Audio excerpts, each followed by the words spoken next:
In this video, I'm using MATLAB script to go over this 5-2 linear block code that's described in the textbook. So remember, what we're trying to do here is come up with a way of adding parity bits to some message bits. And in the last video, we talked about a distance of the code, where we're looking at trying to come up with a separation in terms of bit difference between each of the code words. So we can do that here. We can take message bits pairs at a time. That's what I'm doing with this. Pairs at a time. Then we're going to add 3 parity bits. Okay. So that's what this 5-2 means. 5 total. 5 is the total length of the code, and there's 2 message bits. And 5 minus 2 is 3 parity bits. Okay. So really, the point of this is just to show that there's calculations that you can do and how it all works out, to where you can write code that will end up doing error correction if there happen to be bits that get flipped in a code word that we transmit. Okay, so remember, we can transmit this over a communication system, so envision using this to transmit 4PAM data. Okay, so let's get started. So the first thing I do here is I define message pairs. All right, now write this all in a matrix form so that we can make commands that just show us all the possible code words, for example. All right, so we're going to start with, here's the 4 possibilities for message pairs. We could, of course, send a 0, 0, 0, 1, 1, 0, and 1, 1. All right, so that's what we start with. Then it turns out for every block code, you can define this way of handling the parity. So this is a matrix P. I don't print that out because you take the identity matrix, so this is just ones across it's 2 by 2 with ones across the diagonal, and you append or concatenate P to the end of that matrix to form G. Okay, so if you read in the textbook, this is called the parity generator matrix G. Okay, and in a minute I'm going to multiply all the code words by G, all the message signals by G, and you'll get all the code words. All right, so another matrix that you need at the decoder side is called a parity check matrix. And in the book, he calls that H transpose. So I'm calling it HT here. And so you find, for all block codes, you take the P that you generated here, that generates how the parity bits get formed. And you take P first, and then an identity matrix. It's a different size because on this one, the identity matrix is talking about the parity check bits, and there's 3 of those. All right, so that's neither here nor there. You don't need to know that exactly. Just know that you use G to generate the code, and you use H to do a parity check to see if the code word was received correctly. And in many cases, you can correct any errors that would show up.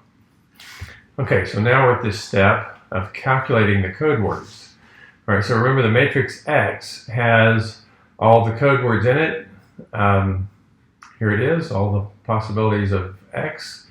And so I do X times G, but I'm using modulo 2 arithmetic. This is like exclusive ORs. All right, so that's the cool thing about this. Because it's modulo 2, it's really easy to build these whole operations with exclusive OR circuits. So you can run all this really quickly in a communication system. The processing time is not a problem. Okay, so when I do exclusive OR, that's essentially modulo 2 arithmetic. So I take X times G and exclusive OR everything together. All right, and so what I get here is the 4 code words. So if I'm going to send a 0, I would send 5 zeros. All right, so remember this is pairs of bits. All right, if I was going to do a repetition code and I wanted to send a distance 3 code on average, I would have to have 6 bits, for every 3 bits for every message bit. All right, so this is better than a repetition code. Remember, that was part of our goal. We wanted to come up with something that had an equivalent distance, but with better properties. Okay, so it's better properties in the sense that it's fewer bits. All right, so from here, the next thing you do is you have this code and you transmit it over the channel. All right, at the end, you're going to do a parity check with the parity check matrix. All right, and so one of the things that's important to know is that if you multiply each of the code words by the parity check matrix, you should get 0 coming back. All right, if you get a 0, that means this is a valid code word. I'm going to say that there's no error. I don't need to do anything in terms of correction. Okay, it's possible that you would generate a 0 syndrome vector if you had, there's some cases where you can do 2 errors in the code word and it would generate a 0 syndrome, all right? And certainly if you had 3 and 4 errors, it's possible that you would not be able to detect those. And if you tried the correction, it would not correct it correctly. Okay, so if errors are really bad, the code's not going to work. But what we're going to show later is that this particular code can correct all single bit errors and a few of the double bit errors. Okay? All right. So this calculation shows that for each of the 4 code words, I get 0 coming back out of this parity check. The answer out of the parity check is also often called the syndrome. You calculate the syndrome. Okay? All right, so next in my MATLAB sequence, what I wanted to do is write a couple of lines of code that generate all 1-bit error patterns. Well, 1-bit error patterns are easy. We could have just written that out. It looks something like this. All right, there's just a single bit that gets flipped in each of the positions. But I wanted to show you this MATLAB command where you can use the permutations of the indices. So this gives you all permutations of the 5 positions of this vector. All right. Some of these generate multiple versions of the same error, so you can take the unique combinations that show up out of this. All right. So this is kind of an interesting command to use whenever you want to play around with looking at combinations of things. All right. So I started with a 1-bit error. Did all the permutations that I could get of that, and you see the result here. These are all the possibilities for 1-bit errors. All right, so cool. Next, let's calculate the syndrome for each of these 1-bit error patterns. All right, so, I don't have this written out here, but if you had a received vector y, all right, and it had an error in it, okay, let me just go ahead and put some MATLAB code there to show this. Y is equal to a code word plus an error, right? So I'm not using this, I'm using this to make a point. It's not going to be part of the valid code that we run. So the error is always just bits. So when I it's a bit pattern. So when I add these, okay, and I do a parity check on it, okay, this would be a matrix multiply, all right, just like we did here. And if I distribute HT across, what do I get? Well, if I distribute that across, it would be C times HT plus E times HT. And what do we know about C times HT? Well, I calculate that. It was all, we're always doing modulo here. So I didn't show that just because I'm trying to make this point. But C times HT is always 0, okay? And so if I look at E times HT, I generate the syndrome for all 1-bit errors. I don't have to worry about which code word was sent. Okay, so now that I've made that point, you run this through here and you get the syndrome that's generated for all 1-bit errors. Okay, so that's what happens when you run this code. All right.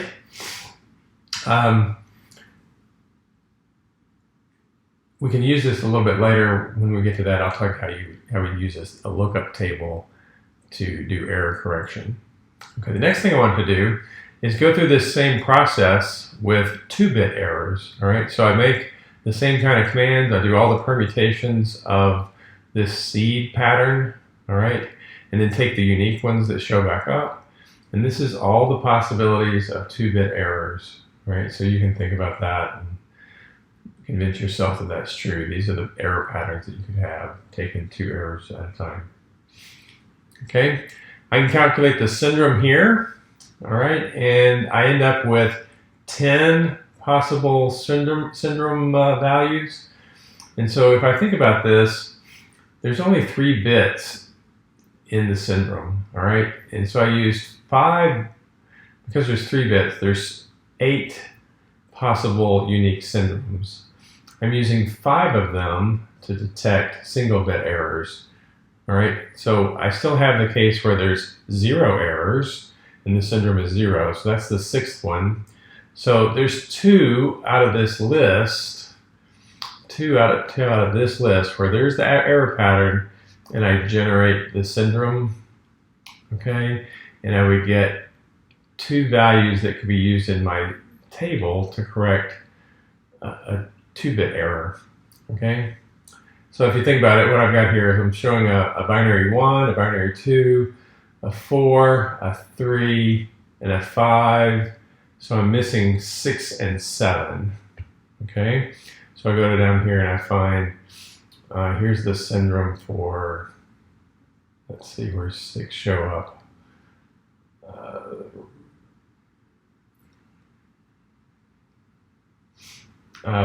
Let's see.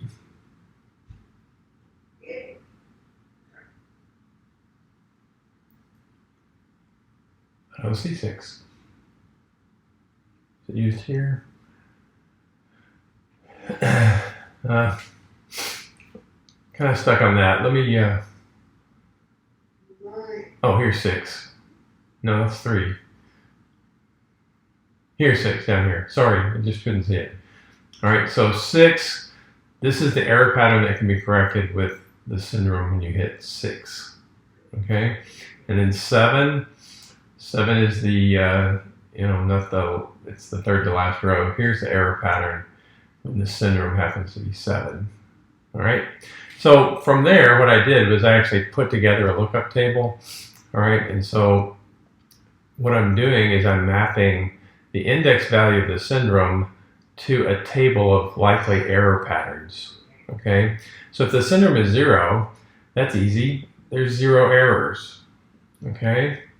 If the syndrome calculation coming out of the parity checks matrix has a binary value of 1, okay, then I go back up here to the single bit errors, okay? When I calculated single bit errors, it would be E1, all right? Here's the syndrome being 1, that's the first position, okay? So that would be the error pattern for when the syndrome value is binary 1. Okay, all right. So I go through here, and this is just code that helps me assign this table. And eventually what I have is the full syndrome table. I'm calling that eCorrect, okay?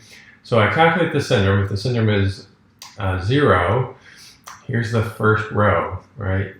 And remember, MATLAB indices start at 1, so you always have to add the 1. That's what that piece of code does. All right. So let's run this again with a full demonstration of what's going on. If I take a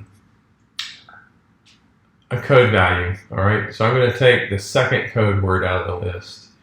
All right, so going back up to the code words on the list. Here's the code words, here's the second one, all right? So I'm gonna take that one, and we call that cval, all right? So if I highlight the mouse over that, it shows it, because I've already run this code. All right, so the next thing I'm gonna do is I'm gonna take cval, and I'm gonna add an error pattern to it, just to see how all this works. So I see that I have an error pattern in the second bit position, starting at, labeling it 1. All right, remember it's modulo 2 arithmetic when you add these things together. All right, so that's the received code pattern that I got. I can calculate the syndrome, and when I get that syndrome, I see that it goes to binary 3. All right, 0, 1, 1 is binary 3.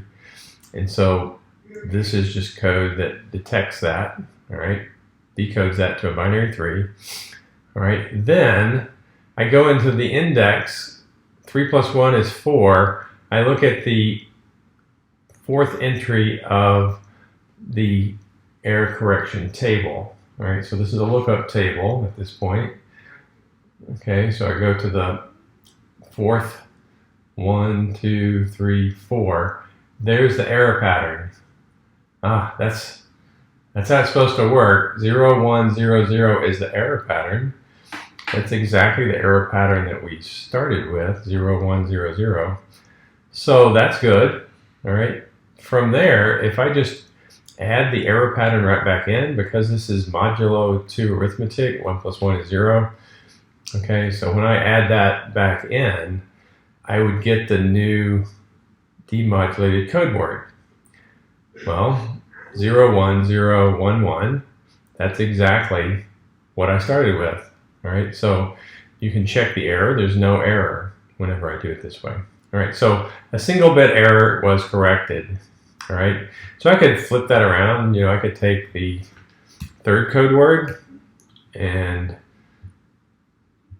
you know, this time add an error in the fourth position. Rerun this code.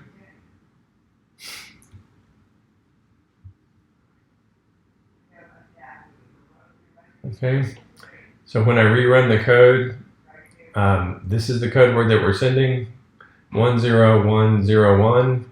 Okay, if I put an error in the fourth position, it's 10111. Okay, I calculate the syndrome. I get binary value number 2. 2 plus 1 is 3, so I go to the third row of the lookup table. 1, 2, 3, and there it is. There's the error in the fourth position. I add that right back into, you know, eval is the error evaluation. I write that back into the received vector, and I get z, and I see that z matches with the code word, so I have, you know, it correctly decoded that single bit error. Okay, so hopefully you see how that works. You can look at this and you can tell, if you look at the code words, everything is at least 3 bits apart. Okay, so between 0 and this one, it's actually 5 bits. Between 0 and this one, that's 3 bits. When I say 0, the first row and the second row, there's 3-bit difference. The first row and the third row, there's a 3-bit difference. Any combination, there's at least 3 bits that are different.